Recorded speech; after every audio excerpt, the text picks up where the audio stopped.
ഉമ്മൻചാണ്ടിക്ക് ശേഷം ആരാണ് ശരിക്കും UDFിൻ്റെ മുഖ്യമന്ത്രി മുഖം? കേരളത്തിലെ അല്ല, ഇന്ത്യയിലെ ആയിരുന്നാലും കോൺഗ്രസിൻ്റെ അതാത് സംസ്ഥാനത്തെ ഏറ്റവും പ്രധാനപ്പെട്ട നേതാവ് ആരാണ് എന്ന് ചോദിച്ചാൽ അതാത് സംസ്ഥാനത്തെ പ്രസിഡന്റുമാരാണ്. കേരളത്തിലെ ആയിരുന്നാലും KPCC പ്രസിഡൻ്റാണ് ഏറ്റവും ഒന്നാമത്തെ നേതാവ്. തെരഞ്ഞെടുപ്പ് വരുമ്പോഴേക്ക് തെരഞ്ഞെടുപ്പിൻ്റെ അകത്ത് പല ആളുകൾ മത്സരിക്കും. വിജയിച്ച് ഭൂരിപക്ഷം കിട്ടുമ്പോഴേക്ക് ഹൈക്കമാൻഡിൽ നിന്ന് ആളുകൾ വരും, MLA മാരെ വിളിച്ചു കൂട്ടും, മറ്റ് നേതാക്കന്മാരുമായി സംസാരിക്കും. അങ്ങനെ സംസാരിച്ചതിന് ശേഷമാണ് മുഖ്യമന്ത്രിയെ തിരഞ്ഞെടുക്കുന്നത്. 1977 111 സീറ്റുമായിട്ടാണ് ഐക്യകക്ഷി അധികാരത്തിലേക്ക് വരുന്നത്. 111 സീറ്റ്. കോൺഗ്രസിൻ്റെ നേതാവ് ആരായിരിക്കണം എന്ന് തീരുമാനിച്ചത് ശ്രീ K. കരുണാകരനെ ഹൈക്കമാൻഡ് അംഗീകരിച്ചു. ദിവസങ്ങൾക്കകം K. കരുണാകരൻ മാറേണ്ടി വന്നു. മാറേണ്ടി വന്നു കഴിഞ്ഞപ്പോഴത്തേക്ക് അടിയന്തരമായി ഹൈക്കമാൻഡ് ഇടപെട്ടു. ഇവിടെ MLA മാരെ വിളിച്ചു കൂട്ടി ശ്രീ AK ആന്റണി കേരളത്തിലെ മുഖ്യമന്ത്രിയായി. അതിനുശേഷം പല മുഖ്യമന്ത്രിമാർ AK ആന്റണിയും K. കരുണാകരനും ഉമ്മൻചാണ്ടിയുമൊക്കെ മാറി മാറി വന്നിട്ടുണ്ട്. ഉമ്മൻചാണ്ടി 2005 മുഖ്യമന്ത്രിയാകുന്ന അവസരത്തിൽ ഹൈക്കമാൻഡാണ് ഉമ്മൻചാണ്ടി ആകണമെന്ന് തീരുമാനിച്ചത്. AK ആന്റണി അതിനു മുമ്പത്തെ ഡൽഹിയിൽ നിന്ന് പ്ലെയിനിൽ പറന്നു വന്നു എന്ന ആക്ഷേപം പറയുന്നുണ്ട്. എങ്കിലും ഹൈക്കമാൻഡ് തീരുമാനിക്കുന്ന കാര്യങ്ങളാണ് പ്രധാനമായും ഇവിടെ നടക്കാൻ പോകുന്ന. ഹൈക്കമാൻഡ് ഏകപക്ഷീയമായി തീരുമാനിക്കത്തില്ല. കേരളത്തിലെ MLA മാരുടെ തീരുമാനത്തിനനുസരിച്ചുള്ളതാണ് പ്രവർത്തിക്കുന്നത്. അതുകൊണ്ട് ആരാണ് ഇവിടുത്തെ മുഖ്യമന്ത്രി എന്നുള്ള ഒരു ചോദ്യം ഇപ്പോൾ പ്രസക്തമല്ല. ഇവിടെ ഒട്ടേറെ നേതാക്കന്മാർ മുഖ്യമന്ത്രി സ്ഥാനത്തേക്ക് കൊള്ളാവുന്ന ആളുകളുണ്ട്. അവരൊക്കെ അവരുടെ കഴിവ് തെളിയിച്ചതാണ്.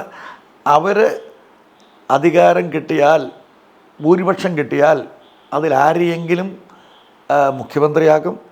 അത് പ്രതിപക്ഷ നേതാവ് വേണമെന്നില്ല, അത് KPCC പ്രസിഡന്റ് വേണമെന്നില്ല, അതിവിടുത്തെ മറ്റൊരു നേതാവ് വേണമെന്നില്ല, വർക്കിംഗ് കമ്മിറ്റി വേണമെന്നില്ല. ഹൈക്കമാൻഡ് തീരുമാനിക്കും. ഹൈക്കമാൻഡ് തീരുമാനിക്കുന്നത് MLA മാർ അംഗീകരിക്കും. അങ്ങനെ MLA മാരുടെ ഭൂരിപക്ഷത്തോടു കൂടി ഒരു നേതാവിനെ തിരഞ്ഞെടുക്കും. അവർ മുഖ്യമന്ത്രിയാകും. ആ കാര്യത്തിൻ്റെ അകത്ത് മാലോകർ ചിന്തിക്കുന്നത് പോലെയുള്ള തർക്കങ്ങളോ വിഷയങ്ങളോ ഒരിക്കലും ഉണ്ടാകുകയില്ല എന്നാണ് എൻ്റെ അഭിപ്രായം. എന്നിരുന്നാൽ പോലും ഉമ്മൻചാണ്ടിക്ക് ശേഷം ഒരു മുഖ്യമന്ത്രി മുഖമെന്ന് ജനങ്ങളുടെ മനസ്സിൽ പതിയുന്ന ഒരു രാഷ്ട്രീയ ചിത്രം ഇല്ലാതാവുന്നത് അതിനെങ്ങനെയാണ് നോക്കിക്കാണുന്നത്? അങ്ങനെ ഒരു ഒരു ഒരു ഒരു കാഴ്ച കോൺഗ്രസ്സുകാരുടെ ഇടയിലില്ല. അധികാരം കിട്ടിയാൽ വേണമെങ്കിൽ കോൺഗ്രസിൻ്റെ സംഘടനാ ചുമതലയുള്ള KC വേണുഗോപാലാകാം, ഇപ്പോഴത്തെ പ്രതിപക്ഷ നേതാവ് VD സതീശനാകാം, കോൺഗ്രസിൻ്റെ മുൻ KPCC പ്രസിഡൻറ്റും ആഭ്യന്തരമന്ത്രിയും ഒക്കെ ആയിട്ടുള്ള പലവട്ടം മന്ത്രിയായിട്ടുള്ള രമേശ് ചെന്നിത്തലയ്ക്കാകാം. ഇതിലാരെ വേണമെങ്കിലും ഹൈക്കമാൻഡ് നിയോഗിച്ചാൽ അതിവിടുത്തെ ജനങ്ങൾ അംഗീകരിക്കും. ഇനി ഇവരല്ല, വേറെ ആളുകളും കൊള്ളാകുന്ന ആളുകളൊക്കെ ഇവിടെ ഉണ്ട്. അവരുടെ പേര് പറഞ്ഞാലും ഇവിടെ അംഗീകരിക്കും. അതുകൊണ്ട് മുഖ്യമന്ത്രി ആര് എന്നുള്ളതല്ല, കോൺഗ്രസ് UDF അധികാരത്തിൽ വരിക എന്നുള്ളതാണ്.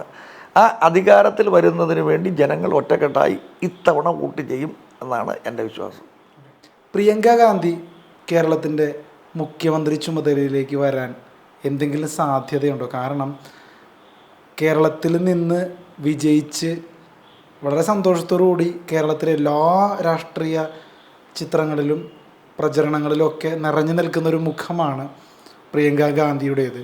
അപ്പോൾ അത്തരത്തിലൊരു ട്വിസ്റ്റ് എങ്ങാനും ഉണ്ടാകാൻ എന്തെങ്കിലും ഒരു സാധ്യതയുണ്ടോ? പ്രിയങ്ക ഗാന്ധി കേരളത്തിലെ മുഖ്യമന്ത്രിയാകാൻ യാതൊരു സാധ്യതയില്ല. പ്രിയങ്ക ഗാന്ധിയുടെ നിർദ്ദേശപ്രകാരം, പ്രിയങ്ക ഗാന്ധിയുടെ അറിവോടുകൂടി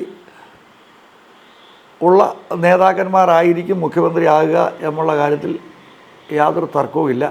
അതുകൊണ്ട് പ്രിയങ്ക ഗാന്ധി വരും എന്നുള്ളത് 1% പോലും ഞാൻ വിശ്വസിക്കുന്നില്ല.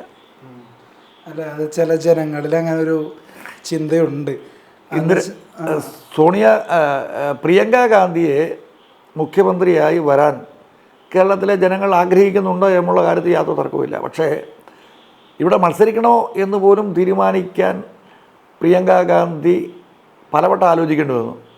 അതുകൊണ്ട് ഇവിടെ ഭൂരിപക്ഷം കിട്ടിയാൽ മറ്റുള്ളവരെല്ലാം മാറ്റി നിർത്തി പ്രിയങ്ക ഗാന്ധി വരും വരാനുള്ള സാധ്യത വളരെ കുറവാണ്.